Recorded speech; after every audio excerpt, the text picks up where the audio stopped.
নমস্কার বন্ধুরা, Priyanka's bright story চ্যানেলের আরেকটি দারুণ স্বাদের রেসিপিতে সকলকে স্বাগত জানাই। বাঙালির সবচেয়ে প্রিয় কাতলা মাছের কালিয়া রেসিপি আজকে আমি শেয়ার করব। প্রিয়াঙ্কাস ব্রাইট স্টোরি চ্যানেলে নতুন বন্ধু হয়ে থাকলে চ্যানেলটি সাবস্ক্রাইব করে একটা লাইক দিয়ে সম্পূর্ণ ভিডিওটি দেখার অনুরোধ রইল। কাতলা মাছের কালিয়া বানানোর জন্য আমি একটু বড় সাইজের কাতলা মাছের 4টে পিস নিয়েছি। প্রথমে আমি মাছটাকে ম্যারিনেট করে নেব। তার জন্য দিয়ে দিচ্ছি সামান্য একটু লবণ ও হলুদের গুঁড়ো, আর দেবো অল্প একটু সাদা তেল। আপনারা চাইলে এখানে সাদা তেলের বদলে সরষের তেলও ব্যবহার করতে পারেন। আর দেব হাফ টিস্পুন আদার পেস্ট ও হাফ টিস্পুন রসুন কাঁচা লঙ্কার পেস্ট। আমি এখানে রসুন কাঁচা লঙ্কাটা একসঙ্গে পেস্ট করে নিয়েছি। এবার সমস্ত কিছু মাছের সঙ্গে ভালো করে মাখিয়ে নেব। সমস্ত কিছু ভালো করে মাছের সঙ্গে মাখানো হয়ে গেলে আমরা 5 থেকে 10 মিনিট মাছটাকে ঢাকা দিয়ে রেস্টে রাখবো। এবার কড়ায় খানিকটা সরষের তেল গরম করে নেব। তেলটা খুব ভালো করে গরম করে নিতে হবে।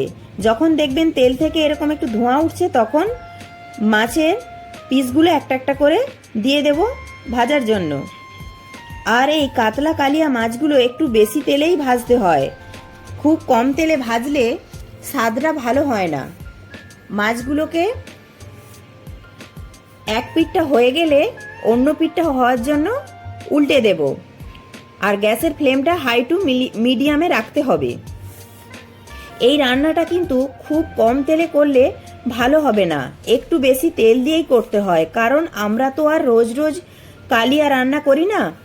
আর এই ধরনের রান্নাগুলো বেশ একটু তেলে ঝোলে হবে, তবেই অনেক টেস্টি হবে আর দেখতেও সুন্দর হবে।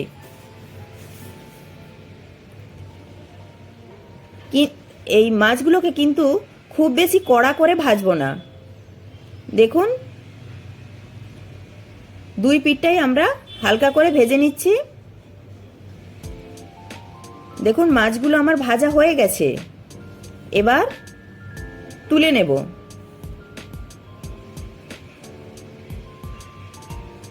দেখুন, মাছের কালারটা কত সুন্দর এসেছে।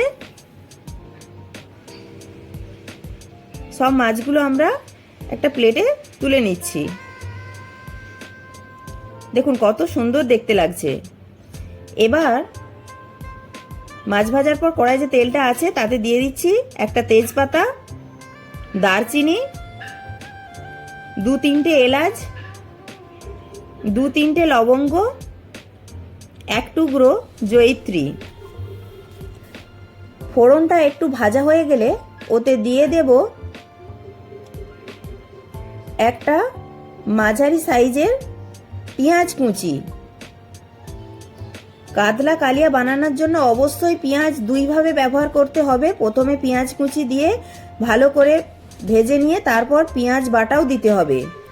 পেঁয়াজটা যখন সামান্য লাল হয়ে ভাজা হয়ে যাবে, তখন দিয়ে দেব সামান্য চিনি। দেখুন, পেঁয়াজটা ভালো করে ভাজা হয়ে গেছে। এবার ওতে একটু চিনি দিয়ে দিচ্ছি। চিনিটা ক্যারামেল হওয়ার পর কালারটা আরো সুন্দর হবে। এবার দিয়ে দেব পেঁয়াজ বাটা। আমি আপনাদের আগেই বলেছি পেঁয়াজ এখানে দুইভাবে ব্যবহার করতে হবে। এবার পেঁয়াজটাকেও 2 থেকে 3 মিনিট ভালো করে ভেজে নিতে হবে। যখন দেখবেন আস্তে আস্তে পেঁয়াজ থেকে তেলটা ছাড়া শুরু হয়েছে, তখন দিয়ে দেব 1 টিস্পুন আদা বাটা, 1 টিস্পুন রসুন কাঁচা লঙ্কা বাটা। আমি এখানে রসুন কাঁচা লঙ্কা একসঙ্গে বেটে নিয়েছি। আদা রসুনটা একটু ভাজা ভাজা হয়ে গেলে একে একে কিছু গুঁড়ো মশলা অ্যাড করব। প্রথমেই দিয়ে দিচ্ছি 1 টিস্পুন কাশ্মীরি লঙ্কার গুঁড়ো, 1 টিস্পুন হলুদ গুঁড়ো, 1 টিস্পুন ধনে গুঁড়ো, 1 টিস্পুন জিরে গুঁড়ো, 1 টিস্পুন ঝাল লঙ্কার গুঁড়ো। দেখতেই পেলেন একদম ঘরোয়া মশলা, যাতে আপনাদের কোনো অসুবিধা না হয়। এবার এই মশলাগুলিকে 2 থেকে 3 মিনিট কষিয়ে নেব। কষাতে কষাতে যখন দেখবেন তেলটা ছাড়ছে, তখন দিয়ে দেব একটা টমেটো বাটা। দেখুন মশলাটা থেকে তেল ছেড়ে গেছে, এবার দিয়ে দিচ্ছি টমেটো বাটা। এবার এই টমেটোটা দেওয়ার পর ততক্ষণ কষিয়ে নেব যতক্ষণ না টমেটোটা থেকেও তেলটা ছেড়ে যাচ্ছে। এবার দেব স্বাদ অনুযায়ী লবণ। মশলাটাকে এখানে একটু ধৈর্য সহকারে কষিয়ে নিতে হবে। দেখুন মশলা থেকে তেল ছেড়ে গেছে, এবার দিয়ে দিচ্ছি 2 টিস্পুন ফ্যাটানো টক দই। টক দইটা দেওয়ার সময় গ্যাসের ফ্লেমটা একদম লোতে রাখবেন, না হলে টক দইটা ফেটে যাওয়ার সম্ভাবনা থাকবে। এবার সমস্ত কিছু ভালো করে মিশিয়ে নেব। আর দইটা দেওয়ার পরও যতক্ষণ না মশলাটা থেকে তেল ছেড়ে যাচ্ছে ততক্ষণ জল দেব না। দেখুন মশলা থেকে তেল ছেড়ে গেছে, এবার দিয়ে দেব পরিমাণ মতো জল। গ্যাসের ফ্লেমটা মিডিয়ামে রেখে যতক্ষণ না জলটা ফুটবে ততক্ষণ মাছগুলো দেব না। দেখুন জলটা ফুটে গেছে, এবার মাছের পিসগুলো দিয়ে দিচ্ছি।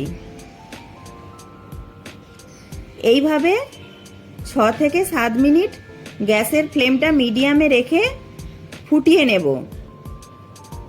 আর দেব 4টে কাঁচা লঙ্কা দিয়ে ভালো করে মিশিয়ে নেব। এইভাবে 6 থেকে 7 মিনিট ফুটে যাওয়ার পর দেখুন কত সুন্দর দেখতে লাগছে, আর কালারটাও কত সুন্দর এসেছে। এবার দেব সামান্য একটু ঘি ও গরম মশলার গুঁড়ো। এই কাতলা কালিয়া রান্নার শেষে একটু ঘি গরম মশলার গুঁড়ো দিলে খেতে খুবই ভালো লাগে। আর যদি আপনার হাতের কাছে ধনেপাতা থাকে তো সেটাও দিতে পারেন। দেখুন কত লোভনীয় দেখতে লাগছে, গরম গরম ভাতের সাথে খেতে কিন্তু দারুণ লাগবে। আর রেসিপিটি কেমন লাগলো কমেন্টে জানাতে ভুলবেন না। আর অবশ্যই একটি লাইক করবেন। আপনাদের একটি লাইক আমাকে পরবর্তী ভিডিও বানাতে উৎসাহ জাগাবে। আর প্রিয়াঙ্কাস ব্রাইট স্টোরি চ্যানেলে নতুন বন্ধু হয়ে থাকলে চ্যানেলটি সাবস্ক্রাইব করে পাশে থাকা বেল আইকনটি প্রেস করে দেবেন, তাহলে আমি কোনো নিত্য নতুন ভিডিও আপলোড করার সাথে সাথে সবার আগে আপনার কাছে পৌঁছে যাবে। আর ভিডিওটাকে যতটা সম্ভব ততটা বন্ধু বান্ধবীদের সাথে শেয়ার করবেন। প্রত্যেকে ভালো থাকবেন, সুস্থ থাকবেন।